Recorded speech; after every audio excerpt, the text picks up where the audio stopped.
What's going on, guys? And No Man's Sky is definitely one of the most interesting games to come out in the past couple of years. The reason being, it's secrecy. And yes, I've already gone into it in the last video. They are very secret about it, probably because they don't really know what's in their own game. But they do know something, and I'm going to tell you 5 things you didn't know in No Man's Sky.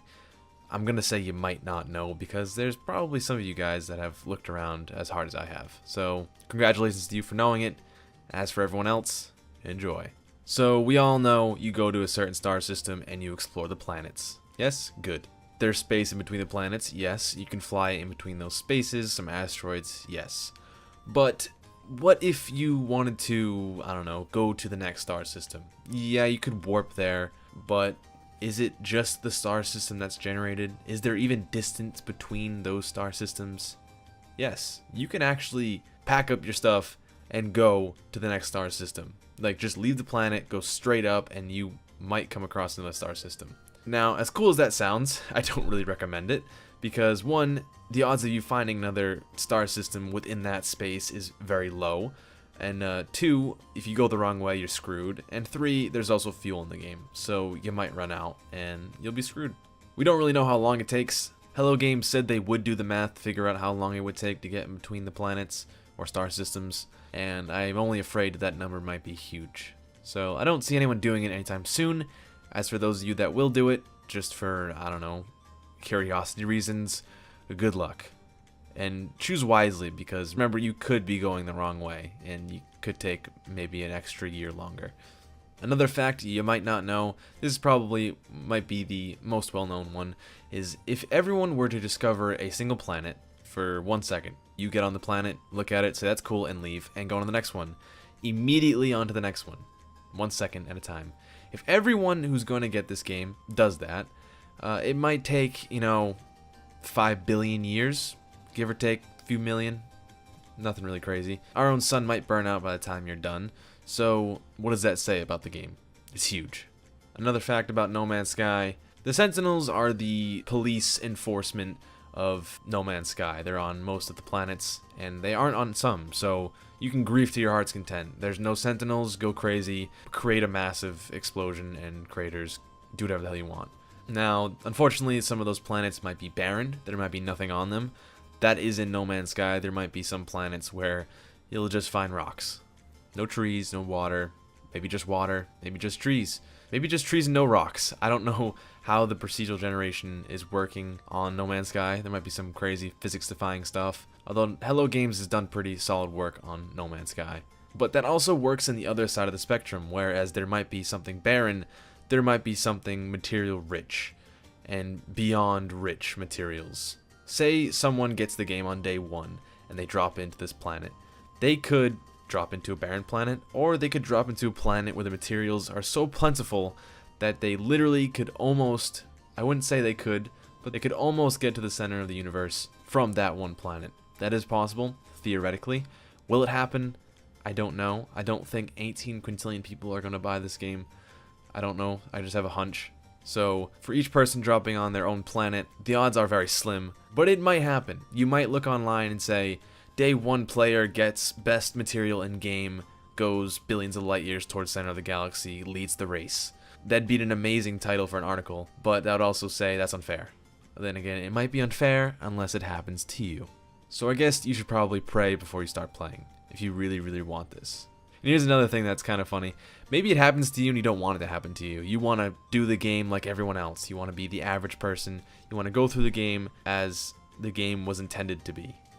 Just a nice linear progression towards the center, and you spawn on this plentiful planet. Well, you could just kind of fly away and go kill yourself and your ship. Yeah, that's a thing. But the only thing that's different is that, like how your ship is not permanent, you can explode it and that's it, it's gone forever.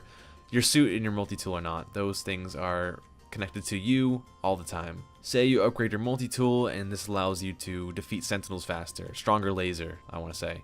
You die by the sentinels, you still have that laser upgrade. So no worries there, just your ship. The 4th fact is a question that most of you guys ask in the comments, is can you build a No Man's Sky? Say you want to build a nice little house on a nice little planet somewhere far away.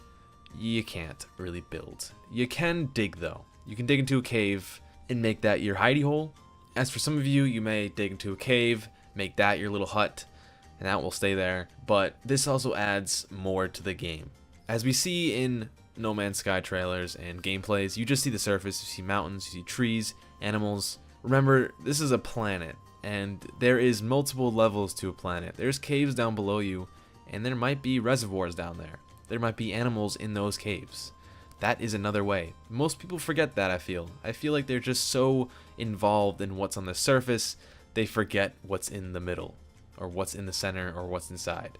Life tips from Careless Gamers. It's not what's on the outside that counts, it's what's on the inside. Even though the outside is drop dead gorgeous in No Man's Sky, and the inside might be shit. But going off of that fact, I did talk about the planet size in my last video. Planets can range from the smallest moons to large moons to 1-to-1 scale of the moon to 1-to-1 scale of planet Earth. So these caves that you go into, they could go on forever. They might be miles upon miles, thousands, hundreds of thousands of miles.